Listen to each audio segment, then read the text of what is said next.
Buenos días, profesor. Buenos días. Bien, damos inicio con la separata 19 de Plan Lector, en el capítulo 6 del Fantasma de Canterville de Oscar Wilde. Bien, dice en el texto: 10 minutos después sonó la campana para el té y Virginia no bajó. Mistress Otis envió a uno de los criados a buscarlo. No tardó en volver diciendo que no había podido descubrir a Miss Virginia por ninguna parte. Como la muchacha tenía la costumbre de ir todas las tardes al jardín a recoger flores para la cena, Mistress Otis no se inquietó lo más leve, pero sonaron las 6 y Virginia no aparecía.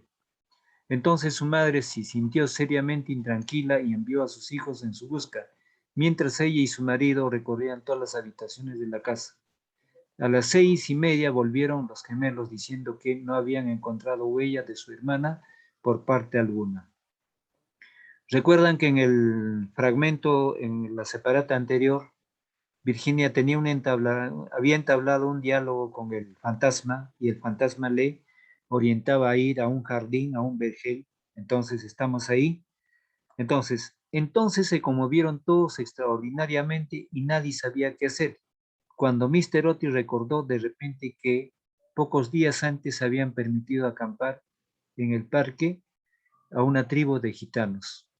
Así es que salió inmediatamente para Bracknell Hall, acompañado de su hijo mayor y de 2 de sus criados de la granja. El duquesito de Chester, completamente loco de inquietud, rogó con insistencia a Mr. Otis que lo dejase acompañarlo, mas este se negó temiendo algún raleo. Pero cuando llegó al sitio en cuestión vio que los gitanos se habían marchado. Se dieron prisa a huir, sin duda alguna, pues el fuego ardía todavía y quedaban platos sobre la hierba. Después de mandar a Washington y a los 2 hombres que registrasen los alrededores, se apresuró a regresar y envió telegramas a todos los inspectores de policía del condado, rogándoles buscasen a una joven raptada por unos vagabundos o gitanos. Luego hizo que lo trajesen su caballo y después de insistir para que su mujer y sus 3 hijos se sentaran a la mesa, partió con un grom por el camino de Ascot. Había recorrido apenas 2 millas cuando oyó un galope a su espalda. Se volvió viendo al duquesito que llegaba en su pony, con la cara sofocada y la cabeza descubierta. Lo siento muchísimo, le dijo el joven con voz entrecortada, pero me es imposible comer mientras Virginia no aparezca. Se lo ruego, no se enfade conmigo. Si nos pudiera permitido casarnos el año último, no habría pasado esto nunca. No me rechaza usted, ¿verdad? No puedo ni quiero irme. El ministro no pudo menos que dirigir una sonrisa a aquel mozo guapo y atolondrado, conmovidísimo ante la abnegación que mostraba por Virginia. Inclinándose sobre su caballo, le acarició los hombros bondadosamente y le dijo: pues bien, Cecil, ya que insiste usted en venir, no me quedará más remedio que admitirle en mi compañía, pero eso sí, tengo que comprarle un sombrero de asco. Al diablo sombreros, lo que quiero es a Virginia, exclamó el duquesito riéndose, y acto seguido galoparon hasta la estación. Una vez allí, Mr. Otis preguntó al jefe si no habían visto en el andén de salida una joven cuyas señas correspondiesen con la Virginia, pero no averiguó nada sobre ella. No obstante lo cual, el jefe de la estación expidió telegramas a las estaciones del trayecto, ascendentes y descendentes, y le prometió ejercer una vigilancia minuciosa. Enseguida, después de comprar un sombrero para el duquesito en una tienda de novedades que se disponía a cerrar, Mr. Otis cabalgó hasta Beckley, pueblo situado 4 millas más allá y que, según le dijeron, era muy frecuentado por los gitanos. Hicieron levantarse el guardia rural, pero no pudieron conseguir ningún dato de él. Así es que, después de atravesar la plaza, los 2 jinetes tomaron otra vez el camino de casa, llegando a Canterville a eso de las 11, rendidos de cansancio y con el corazón desgarrado por la inquietud. Se encontraron allí con Washington y los gemelos, esperándolos a la puerta con linternas porque la avenida estaba muy oscura. No se había descubierto la menor señal de Virginia. Los gitanos fueron alcanzados en el prado de Brooklyn, pero no estaba la joven entre ellos. Explicaron la prisa de su marcha, diciendo que habían equivocado el día en que debía celebrarse la feria de Chorlton y que el temor de llegar demasiado tarde les obligó a darse prisa. Además, aparecieron desconsolados por la desaparición de Virginia, pues están agradecidísimos a Mr. Otis por haberles permitido acampar en su parque. 4 de ellos se quedaron detrás para tomar parte en las pesquisas. Se hizo vaciar el estanque de las carpas, registraron la finca en todos los sentidos, pero no consiguieron nada. Era evidente que Virginia estaba perdida, al menos por aquella noche, y fue con un aire de profundo abatimiento como entraron en casa Mr. Otis y los jóvenes seguidos del Bron, que llevaba de las bridas al caballo y al pony. En el hall encontráronse con el grupo de criados llenos de terror. La pobre Mr. Otis estaba tumbada sobre un sofá de la biblioteca, casi loca de espanto y de ansiedad, y la vieja ama de gobierno le humedecía la frente con agua de colonia. Fue una comida tristísima, no se hablaba apenas y hasta los mismos gemelos parecían despavoridos y consternados, pues querían mucho a su hermano. Cuando terminaron, Mr. Otis, a pesar de los ruegos del duquesito, mandó que todo el mundo se acostase, ya que no podía hacer cosa alguna aquella noche. Al día siguiente telegrafiarla a Scotland Yard para que pusieran inmediatamente varios detectives a su disposición. Pero he aquí que en el preciso momento en que salían del comedor, sonaron las 12 en reloj de la torre. Apenas acababan de extinguirse las vibraciones de la última campanada, cuando oyóse un crujido acompañado en un grito penetrante. Un trueno formidable bamboleó la casa, una melodía que no tenía nada de terrenal, flotó en el aire, un lienzo de la pared se despegó bruscamente en lo alto de la escalera y sobre el rellano, muy pálida, casi blanca, apareció Virginia, llevando en la mano una cajita. Inmediatamente se precipitaron todos hacia ella. Mr. Otis la estrechó apasionadamente contra su corazón. El duquesito casi lo ahogó con la violencia de sus besos, y los gemelos ejecutaron una danza de guerra salvaje alrededor del grupo. Ah, hija mía, ¿dónde te habías metido?, dijo Mr. Otis, bastante enfadado, creyendo que les había querido dar una broma a todos. Cecil y yo hemos registrado toda la comarca en busca tuya, y tu madre ha estado a punto de morirse de espanto. No vuelvas a dar bromitas de ese género a nadie. Menos al fantasma, gritaron los gemelos, continuando sus cabriolas. Hija mía querida, gracias a Dios que te hemos encontrado. Ya no nos volveremos a separar, murmuraba Mr. Otis, besando a la muchacha, toda la trémula y acariciando sus cabellos de oro, que se desparramaban sobre sus hombros. Papá, dijo dulcemente Virginia, estaba con el fantasma, ha muerto ya. Es preciso que vayáis a verlo. Fue muy malo, pero se ha arrepentido sinceramente de todo lo que había hecho. Y antes de morir me ha dado esta caja de hermosas joyas. Toda la familia le contempló muda y aterrada, pero ella tenía un aire muy solemne, muy serio. Enseguida, dando media vuelta, les pareció a través del hueco de la pared y bajaron a un corredor secreto. Washington los seguía llevando una vela encendida, que cogió de la mesa. Por fin llegaron a una gran puerta de roble erizada de recios clavos. Virginia la tocó, y entonces la puerta giró sobre sus goznes enormes y se hallaron en una habitación estrecha y baja, con el techo abovedado y que tenía una ventanita. Junto a una gran argolla de hierro empotrada en el muro, con la cual estaba encadenado, veíase un largo esqueleto extendido. Cuán largo era sobre las losas. Parecía estirar sus dedos descamados como intentando llegar a un plato y a un cántaro de forma antigua, colocados de tal forma que no pudiese alcanzarlos. El cántaro había estado lleno de agua, indudablemente, pues tenía su interior tapizado de moho verde. Sobre el plato no quedaba más que un montón de polvo. Virginia se arrodilló junto al esqueleto y, uniendo sus manitas, se puso a rezar en silencio, mientras la familia contemplaba con asombro la horrible tragedia cuyo secreto acababa de ser revelado. Atisa, exclamó de pronto uno de los gemelos que había ido a mirar por la ventanita, queriendo adivinar de qué lado del edificio caía aquella habitación. Atisa, el ángulo almendro que estaba seco, ha florecido, se ven admirablemente las hojas a la luz de la luna. Dios le ha perdonado, dijo gravemente Virginia, levantándose, y un magnífico resplandor parecía iluminar su rostro. Eres un ángel, exclamó el duquesito, ciñéndole el cuello con sus brazos y besando.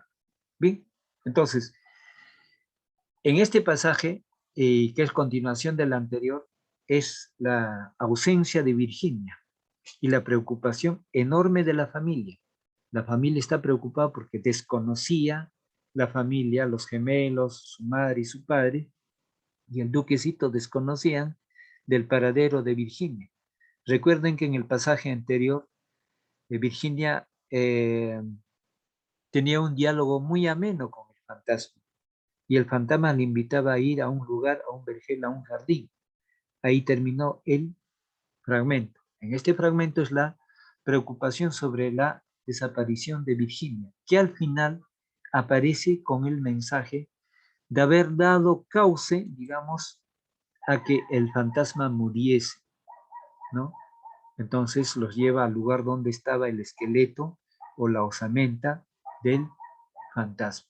Bien, entonces, desde luego, como el título dice, el fantasma de Canterville, ¿no? Necesariamente es una secuencia donde se le da personificación constante de lo que es una persona, ¿no? El fantasma. Entonces, en líneas generales, un fantasma ya es un espíritu puro, y no como en el cuento que necesariamente tiene que cobrar vida. Pero se han dado esos casos, ¿no? O sea, es un mundo de misterio. Por ejemplo, un pasaje, ¿qué pasó en el Cusco en el año 1958? Un caballero con abrigo, porque Cusco en algunas horas está frío, porque es una zona de altura, con un abrigo, con un sombrero al estilo de un detective europeo, aborda un taxi y le dice, pues, lléveme al cementerio. Lo lleva al cementerio y le da un billete. En aquel entonces 10 soles, el taxi costaba 5 soles. Entonces, el vuelto es para el retorno. Usted me espera en la puerta del cementerio, le dice al taxista, usted me espera porque ya le estoy pagando, el vuelto es para usted de vuelta. Entonces, espéreme 20 minutos. Pasó 20 minutos, otros 20 minutos y no aparecía el taxista enfadado. Va en su busca porque tenía su vuelto. Entonces, lo busca en el interior de los pabellones de los nichos. Y en uno de los pabellones al caballero que le había tomado taxi con abrigo, con su sombrero, su chalina, buena presencia como un detective europeo, le llama, señor, lo estoy esperando, ya va a ser 1 hora. Y como no le contestaba, porque el caballero miraba o tapado con su sombrero hacia un nicho, entonces, con tanta inquietud le coge del hombre el taxista y le mueve el hombro a la altura que como está cubierto el abrigo. Como lo sacude, en ese momento se desploma. ¿Qué se desploma? Un esqueleto. Se desploma un esqueleto que está vestido elegantemente, con un abrigo de buena calidad, un sombrero, buena camisa, buen pantalón, zapatos elegantes. Se desplomó el esqueleto vestido. Fíjense, esa es la versión que recibí algunos años atrás, bastante tiempo atrás, ¿no? De un caballero que había recibido esa información en la ciudad imperial. Entonces, en este caso, si eso pasó en el Perú, y muchos de ellos ha pasado en el Perú, hay muchas crónicas sobre eso, Entonces acá en este caso, por ejemplo, Virginia conversa con un fantasma que sale, vuelve, fastidia, pinta el lugar donde se derramó la sangre con diferentes colores y le pide que a la niña que vaya a un vergel a salvarle, ¿no? Entonces es el acontecimiento. Entonces los relatos, este es un relato básicamente europeo del irlandés Oscar Wilde. Entonces en el estilo del escritor Oscar Wilde está, por ejemplo, el retrato de Dorian Gray, ¿no? El retrato cobra vida, el retrato vuelve a envejecer, está envejeciendo. Entonces también va en ese entorno del misterio donde uno tiene que interpretar. ¿Bien?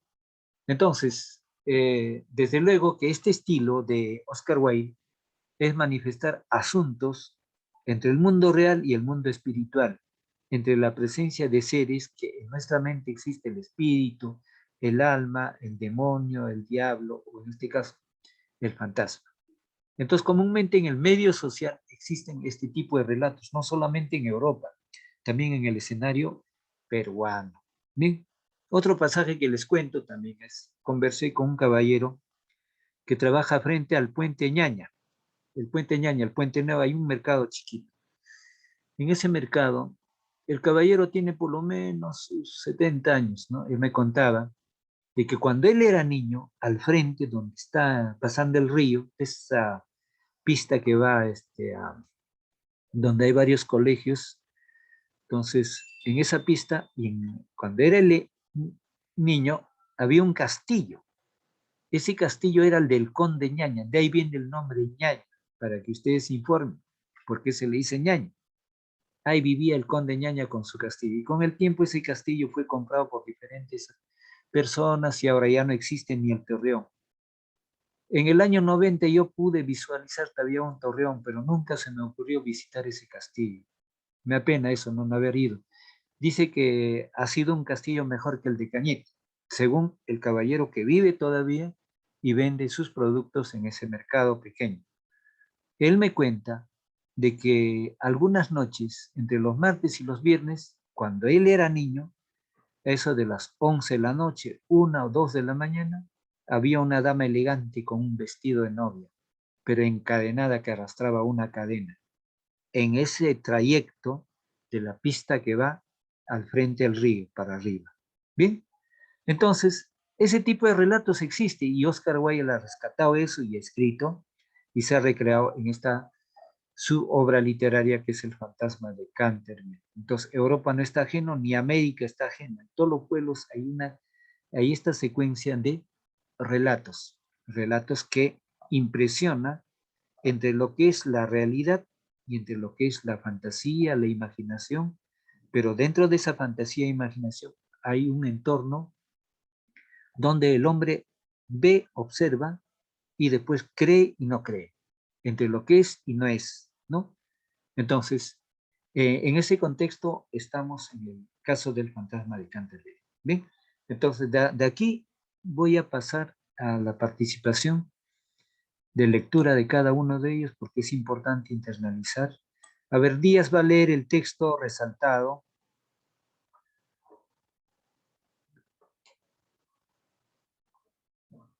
Díaz, ¿me escucha? Padilla, Sí, profesor. lea el texto resaltado, Padilla. 10 minutos después sonó la campana para el té y Virginia no bajó. Mistress Otis envió a uno de los criados a buscarla. No tardó en volver, diciendo que no había podido descubrir a Miss Virginia por ninguna parte. Como la muchacha tenía la costumbre de ir todas las tardes al jardín a recoger flores para la cena, Mistress Otis no se inquietó lo más leve, pero sonaron las 6 y Virginia no aparecía. Entonces su madre se sintió seriamente intranquila y envió a sus hijos en su busca. Mientras ella y su marido recorrían todas las habitaciones de la casa, A las 6:30 volvieron los gemelos diciendo que no habían encontrado huellas de su hermana por parte alguna. Muy bien. A ver, Tupa va a leer el texto resaltado. Ok. Entonces se conmovieron todos extraordinariamente y nadie sabía qué hacer. Cuando Mr. Otis recordó de repente que pocos días antes habían permitido acampar en el parque a una tribu de gitanos. Así es que salió inmediatamente para Blackfield Hollow, acompañado de su hijo mayor y de 2 de sus criados de la granja. El duquecito de Cheshire. Cheshire, completamente loco de inquietud, rogó con insistencia a Mr. Otis que lo dejase acompañarle, mas este se negó temiendo algún jaleo. Pero cuando llegó al sitio en cuestión, vio que los gitanos se habían marchado. Se dieron prisa a huir, sin duda alguna, pues el fuego ardía todavía y quedaban platos sobre la hierba. Después de mandar a Washington y a los 2 hombres que registrasen los alrededores, se apresuró a regresar y envió telegramas a todos los inspectores de policía del condado, rogándoles buscasen a una joven raptada por unos vagabundos o gitanos. Bien. Luego hizo que le trajeran su caballo y después de insistir para que su mujer y sus 3 hijos que se sentaran a la mesa, partió con un gron por el camino de Ascot. Había recorrido apenas 2 millas cuando oyó un galope a su espalda. Se volvió viendo al duquecito que llegaba a su pony, en su pony con la cara sofocada y la cabeza descubierta. Lo siento muchísimo, le dijo el joven con voz entrecortada, pero me es imposible comer mientras Virginia no aparezca. Se lo ruego, no se enfade conmigo. Si nos hubiera permitido casarnos el año último, no habría pasado esto nunca. No me rechaza usted, ¿verdad? No puedo ni quiero irme. El ministro no pudo menos que dirigir una sonrisa a aquel mozo guapo y atolondrado, conmovidísimo ante la abnegación que mostraba por Virginia. Inclinándose sobre su caballo, le acarició los hombros bondadosamente y le dijo: Pues bien, Cecil, ya que insiste usted en venir, no me queda más remedio que admitirle en mi compañía, pero, eso sí, tengo que comprarle un sombrero en Ascot. Al diablo con sombreros, lo que quiero es a Virginia, exclamó el duquecito riendo, y acto seguido galoparon hasta la estación. Una vez allí, Mr. Otis preguntó al jefe si no habían visto en el andén de salida a un joven cuyas señas correspondiesen con las de Virginia, pero no averiguó nada sobre ella. Bien, entonces, Alarco va a leer el texto resaltado. Se produjo. No obstante lo cual, el jefe de la estación expidió telegramas a las estaciones del trayecto, ascendentes y descendentes, y le prometió ejercer una vigilancia minuciosa. Enseguida, después de comprar un sombrero para el duquecito en una tienda de novedades que se disponía a cerrar, Mr. Otis cabalgó hasta Bexley, pueblo situado 4 millas más allá, y que, según le dijeron, era muy frecuentado por los gitanos. Hicieron levantarse al guarda rural, pero no pudieron conseguir ningún dato de él. Así que después de atravesar la plaza, los 2 jinetes tomaron otra vez el camino de casa, llegando a Canterville a eso de las 11, rendidos de cansancio y con el corazón desgarrado por la inquietud. Bien, gracias. Se encontraron allí con Washington y los gemelos, esperándolos a la puerta con linternas, porque la avenida estaba muy oscura.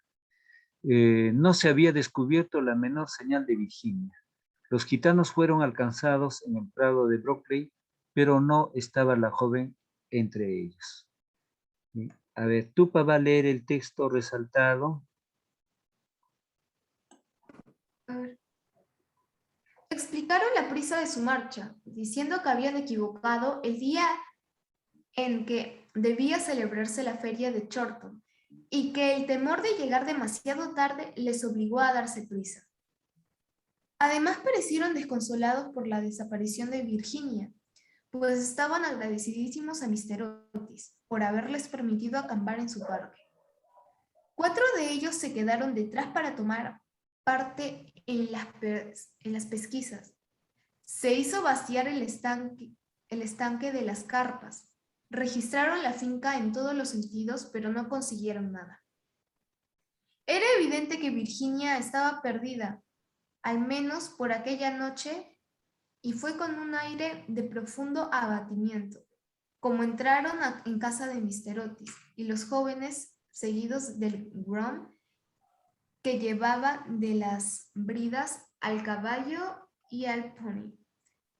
En el hall, encontrándose con el grupo de criados llenos de terror. Bien, gracias. La pobre Mr. Otis estaba tumbada sobre un sofá de la biblioteca, casi loca de espanto y de ansiedad, y la vieja ama de gobierno le humedecía la frente con agua de colonia.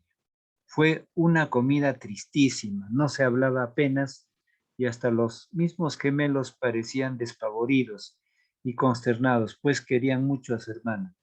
Cuando terminaron, Mr. Otis, a pesar de los ruegos del duquesito, mandó que todo el mundo se acostase, ya que no podía hacer cosa alguna aquella noche. El día siguiente telegrafiaría a Scotland Yard para que pusieran inmediatamente varios detectives a su disposición. Pero he aquí que en el preciso momento en que salían del comedor sonaron las 12 en reloj de la torre. Apenas acababan de extinguirse las vibraciones de la última campanada cuando oyóse un crujido acompañado de un grito penetrante. Un trueno formidable bamboleó la casa, una melodía que no tenía nada de terrenal flotó en el aire, un lienzo de la pared se despegó bruscamente en lo alto de la escalera y sobre el rellano, muy pálida, casi blanca, apareció Virginia, llevando en la mano una cajita. Inmediatamente se precipitaron todos hacia ella. Mr. Otis la estremeció apasionadamente contra su corazón. El duquesito casi le ahogó con la violencia de sus besos, y los gemelos ejecutaron una danza de guerra salvaje alrededor del grupo. Ah, hija mía, ¿dónde te habías metido?, dijo Mr. Otis, bastante enfadado, creyendo que le había querido dar una broma a todos ellos. Cecil y yo hemos registrado todos la comarca en busca tuya, y tu madre ha estado a punto de morirse de espanto. No vuelvas a dar bromitas de ese género y a nada. Aquí me detengo. Mire, ¿en qué consiste un lector activo? El lector pasivo es cuando solamente lee el texto y se concentra en ese tema. El lector activo relaciona esos temas que ha leído con otros temas. Con una lectura podemos aprender bastante de imaginación, imitar la imaginación, podemos aprender el significado de las palabras y desde luego el lector activo crea puentes, lo enlaza contra las, como dije en la explicación hace un instante, ¿no? Les conté del relato de una dama con vestido de novia, con cadenas que arrastraba acá a la altura de Ñaño, ¿no? Y el otro, que también les conté, acontecimiento similar o parecido, del caballero que ha ido a un cementerio en el Cusco, ¿no? En el Cusco. Entonces, que para la sorpresa del taxista era un esqueleto que caminaba y tomaba taxi, pero sí hablaba. Entonces, ¿cómo se explica eso? Que no son inventos, ¿no? Desde luego. Entonces, pero muchos que escuchan ese tipo de relato dirán que es fantasía, es mentira. Pero el quien cuenta está mintiendo, está contando una experiencia. Entonces es importante en el relato el lector activo va relacionando con otros temas. Entonces de ahí crece su campo de acción, ¿no? En un relato podemos rescatar la descripción, el escenario geográfico, físico, las casas, la personalidad de los protagonistas, etc. Entonces, el campo de la lectura,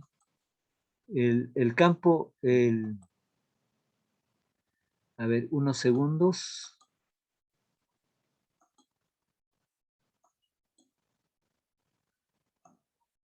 Unos segundos se fue.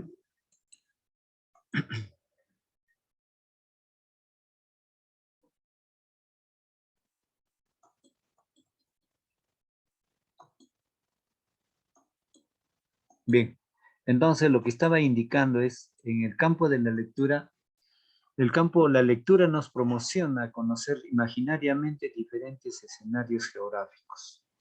Espacio, tiempo, se aproxima. Entonces en la lectura, dependiendo del tipo de literatura, hay literaturas que básicamente nos están dando una información de la cultura de ese pueblo, que en la vida práctica no vamos a llegar a esos escenarios.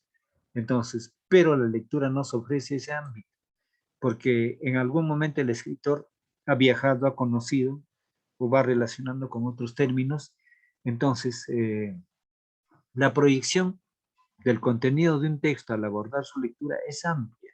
Podemos aprender muchas cosas, quedan huellas, el escenario del lugar, la personalidad de los autores y cómo podemos relacionar esa personalidad de los autores con otros personajes de otras obras literarias. Entonces, desde luego que Oscar Wilde es un autor universal, más que todo más conocido por El retrato de Dorian Gray. Entonces, muy famoso desde luego, y como pueden ver, la prosa de Oscar Wilde es elegante, es expresiva y puntual en el momento específico. Bien, entonces con esto voy a dar un pequeño paréntesis para ver el avance de la argumentación. Bien. Padilla, ¿tiene tema de argumentación? Profe, justo ahorita estaba buscando esto, pero creo que el documento no lo encuentro ahora. Ya, entonces la recomendación es que si no lo encuentra, eso pasa en las PCs o en las laptops. Hay un documento que lo grabamos y no nos acordamos en qué carpeta o en qué ubicación lo hemos guardado. Ese es muy importante. Entonces, vuélvalo a regrabar en el escritorio.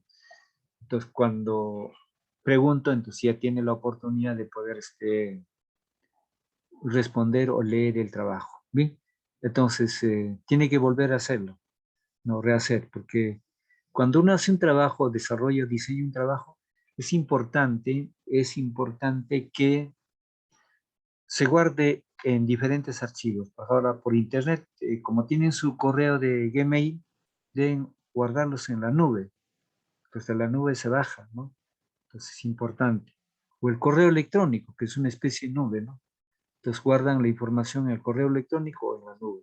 Entonces, cuando quieren volver a rescatar, se lee el archivo, o sea, abre la plataforma, se pestañea el sector donde se rescatan los archivos, entonces uno vuelve a tomar contacto con su texto para poder ampliar, mejorar o revisar. Bien, entonces no olvidarse para el día de mañana. A ver, vamos con Tupa.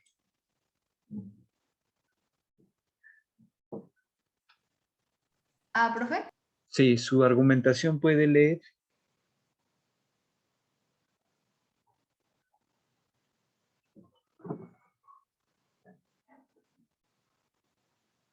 Profe, yo lo estaba avanzando, sí.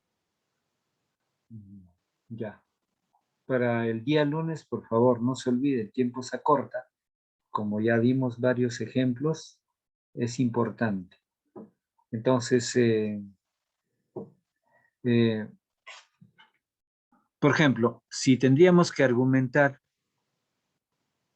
a ver, vamos a pasar un ejemplo claro.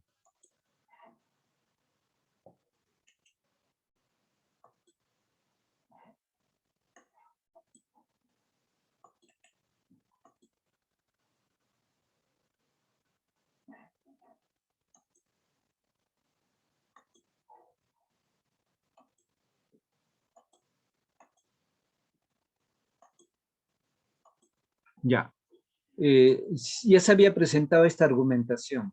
El Perú es un mendigo sentado en un banco de oro. El Perú es un mendigo sentado en un banco de oro. El Perú es el país de las maravillas. Entonces ahora vamos a argumentar un tema en función al plan lector.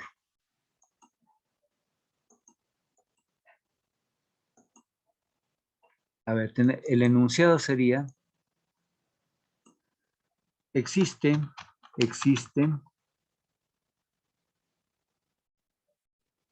la presencia de seres espirituales que gozan de cierto poder hacia la conducta de los hombres.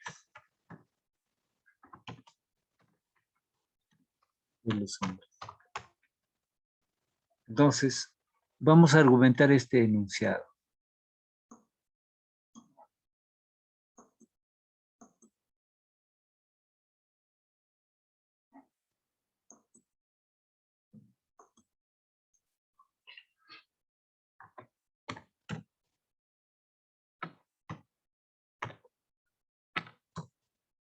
Ya, entonces dice, a ver, en esta tesis o enunciado,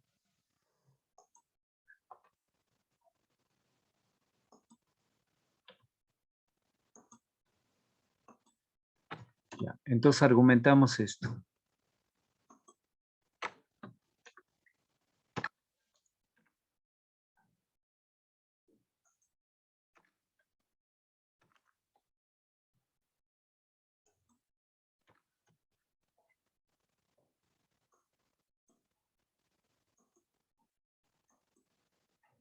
Ya, existe la presencia de seres espirituales que gozan de cierto poder que gozan de cierto poder en la conducta de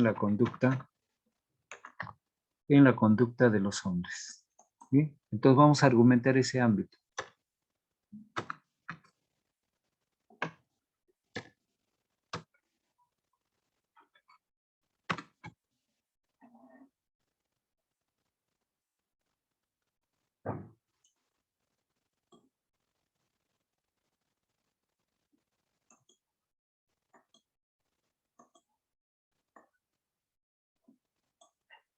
Ya, entonces enumeramos 1.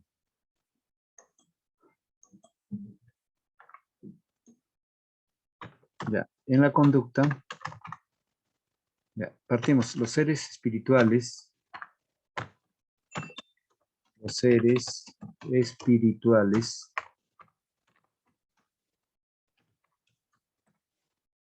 se encuentra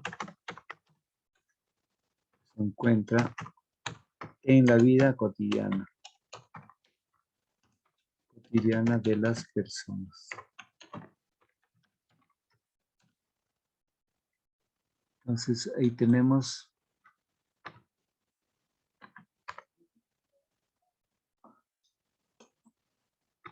espirituales. Los seres espirituales,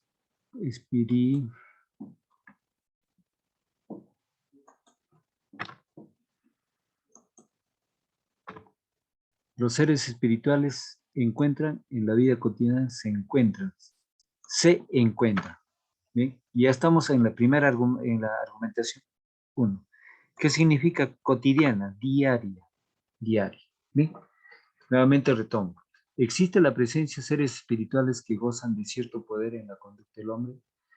Entonces, los seres espirituales se encuentran en la vida cotidiana de las personas. ¿No? De las personas. Como por ejemplo,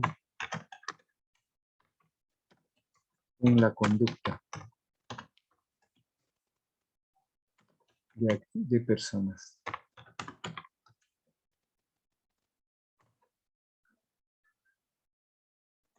Primera argumentación.